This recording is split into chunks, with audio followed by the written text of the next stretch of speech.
దేవుడి మందిరంలో ఉన్న ఆశీర్వాదాలు ఈ భూప్రపంచంలో ఎక్కడ లేవు. దేవుడి మందిరంలో ఉన్న దీర్ఘాయువు ఎక్కడ లేవు.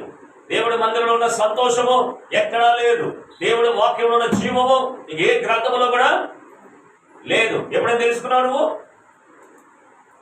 దేవుడు అంటే అనవసరంగా ఉందా? మీకు ఆశామాసాలుగా ఉందా? నేను షాపింగ్ కాంప్లెక్స్ అనుకుంటున్నారేమి? ఇదే బట్టల షాప్కి వెళ్తున్నావు కదా, బంగారు షాప్కి వెళ్తున్నావు కదా, నీ ఇష్టం వచ్చిన టాయిలెట్ వెళ్ళడానికి ఇదేమైనా సంత కాదు, షాపింగ్ మాల్ కాదు. అసలు నువ్వు ఎందుకు నమ్ముకున్నావు? అసలు నువ్వు ఎందుకు దేవుడి మందిరికి వస్తున్నావు?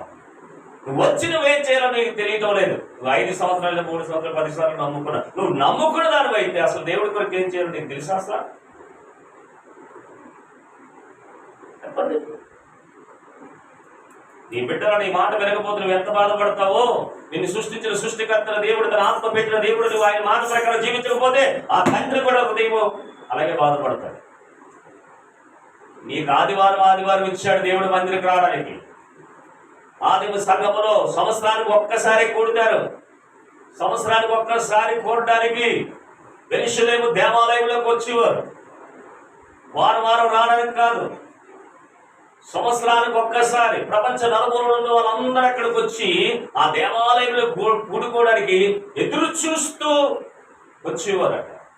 సంవత్సరానికి 1 టైం. నీకు 4 వారాలు 5 వారాలు ఇస్తా దేవుడు ఔన్నత్యాన్ని ప్రేమ కోసం నీకు తెలియటం లేదు. సంవత్సరానికి ఒక్కసారి యెరూషలేము దేవాలయంలోకి వాళ్ళు వెళ్ళి పిల్ల గొట్టు గోద మొత్తం అందరూ పట్టుకొని ఆ రోజు కోసం ఎదురు చూస్తూ యెరూషలేములకు దేవాలయములకు వెళ్ళారని బైబిల్లో రాసి పెట్టారు. నీకు తెలుసా? ఎప్పుడైనా నీకు వారానికి ఒకసారి వచ్చేస్తాం, వెళ్ళిపోతాం, ఏదో చేస్తాం, ఇదే నా జీవితం. అసలు దేవుడికి మందిరికి ఎందుకు రావాలి? అసలు నువ్వు వచ్చిన దాన్ని నువ్వేం చేయాలి? ఏం చేస్తున్నావు మనం దేవుడి మందిరంలో? దేవుడి మందిరంలో ఏం ఉంటే ఎందుకు కూడాలి? ఎందుకు కూడుకుంటే ఏం వస్తుంది? కూడిన తర్వాత ప్రార్థిస్తే వస్తుంది, ప్రార్థన చేస్తే దేవుడు శుద్ధిస్తే వస్తుంది, దేవుడు వాక్యం వింటే ఏదో వస్తుంది. ఏం జరుగుతుంది? రేపు పొద్దున్న నువ్వు ఒక నమ్మిన పెట్టి నమ్మని వ్యక్తి దగ్గరికి వెళ్ళి చెప్పాలనుకుంటే ఏం చెప్తావు నువ్వు? నీకేం తెలుసు అసలు? చెప్పండి నాకు.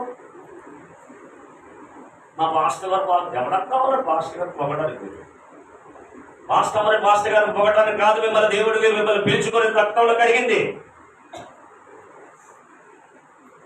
పాస్టర్లు పొగడించుకోవడం కాదు ఇక్కడ దేవుడు ఉండేది.